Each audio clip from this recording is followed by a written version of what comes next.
Ադրբեջանում Ռուբեն Վարդանյանին, Բակո Սահակյանին եւ մեր մյուս հայրենակիցներին դատապարտեցին եւ շարունակում են նրանց պահել բանտերում,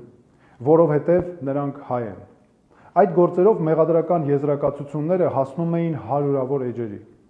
Ահաբեկչություն, ագրեսիվ պատերազմ, մարդկության դեմ ուղղված հանցագործություններ, ցեղասպանություն, ավելի քան 2500 դրվագ, ռազմական տրիբունալ, փակ նիստեր, գործի նյութերին հասանելիության բացարձակ մերժում։ Եկեք հեռացնենք հարյուրավոր էջանոց աղբը, մեղադրանքները, որոնք հորինվել էին օրինականության պատրանք ստեղծելու համար, եւ տեսնենք, թե ինչի համար են իրականում այս մարդկանց դատապարտել։ Արայիկ Հարությունյան, Ցմա ազատազրկում, որովհետև հազարամյակներով իրենց հողի վրա ապրող արցախահայերը նրան ընտրել էին իրենց ղեկավար։ Դավիթ Իշխանյան, Ցմա ազատազրկում, որովհետև ղեկավարել է խորհրդարան։ Դավիթ Բաբայան, Ցմա ազատազրկում, որովհետև արցախահայերի իրավունքները ներկայացրել է միջազգային հարթակներում։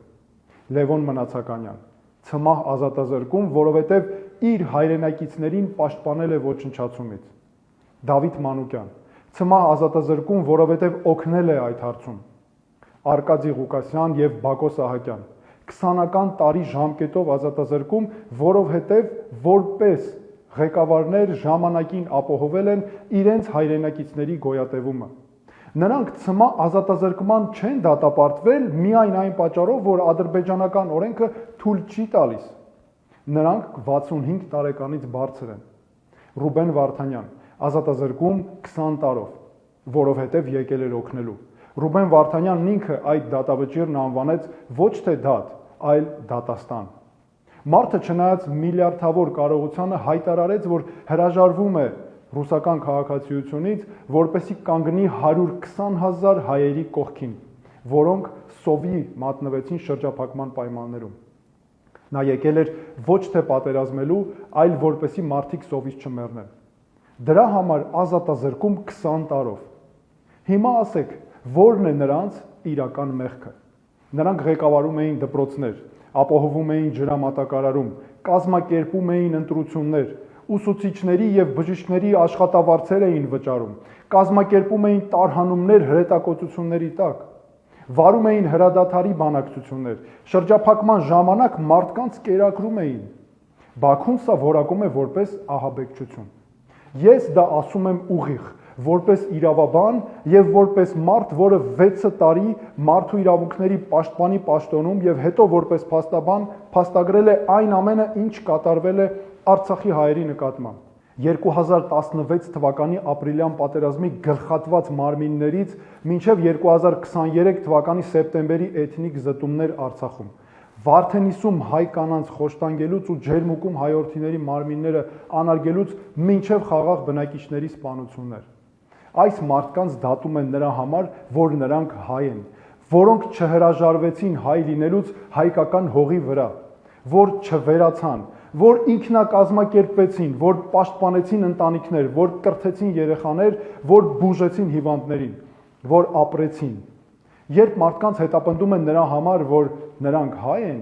եւ հանուն արժանապատիվ ու ապահով կյանքի ուզում են իրացնել իրենց հավաքական իրավունքները, դա ունի հստակ իրավական որակում։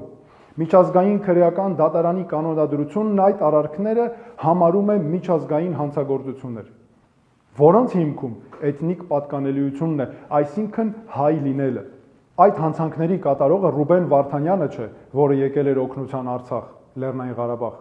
Այդ հանցանքների կատարողը Բակո Սահակյանը չէ, որը ղեկավարել է արցախահայերին։ Հանցագործությունը կատարել է նա, ով շրջափակել է 120,000 մարդու, նրանց մատնել սովի, վտարել նախնիների հողից, ու հիմա դատում է նրանց առաջնորդներին այն բանի համար, որ փորձել են իրենց ժողովրդի համար ապահովել կյանք եւ արժանապատվություն։ Հայաստանի կառավարությունը լռում է։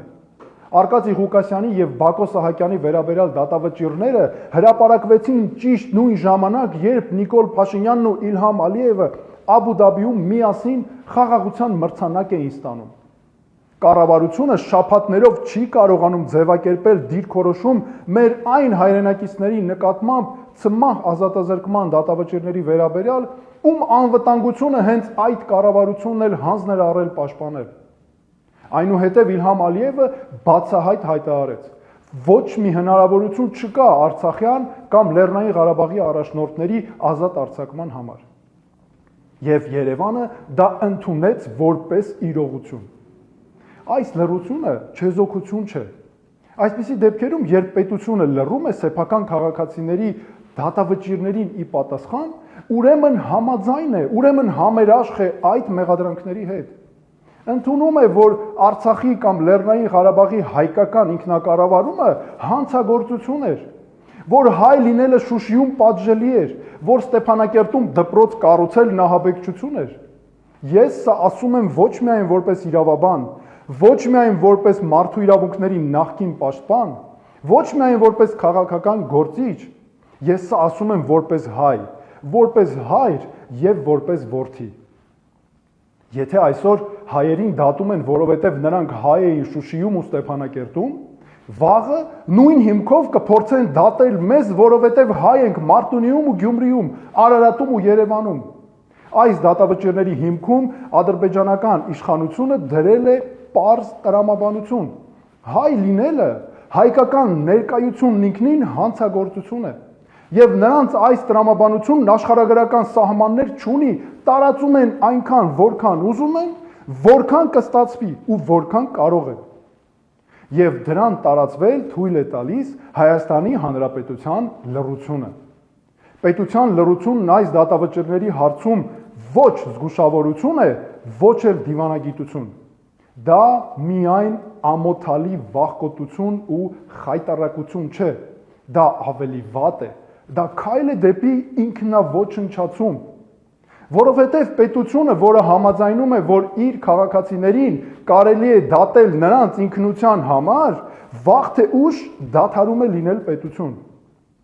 Այն դառնում է պարզապես տարածք։ Մենք ունենք գործիքներ, Միավորված ազգերի կազմակերպություն, ՄԱԿ-ի արդարադատության միջազգային դատարան, մարդու իրավունքների եվրոպական դատարան, ՄԱԿ-ի կամայական կալանքների հարցերով աշխատանքային խումբ, ԵԱՀԿ մեխանիզմներ, շվեյցարական խաղաղության նախաձեռնություն եւ այլն։ Դրանք գոյություն ունեն, դրանք գործում են, դրանք պետք է օգտագործել ամեն օր, գիշեր, ցերեկ, համակարգված մասնագիտական աշխատանքով։ Բայց գործիքներ օգտագործելուց առաջ պետք է մեր մեջ գտնել կամք ասելու համար մի պարզ բան. մեր մարդկանց դատում են նրա համար, որ նրանք հայ են, եւ մենք դա չենք ընդունի, այստեղից է սկսվում ամեն ինչ։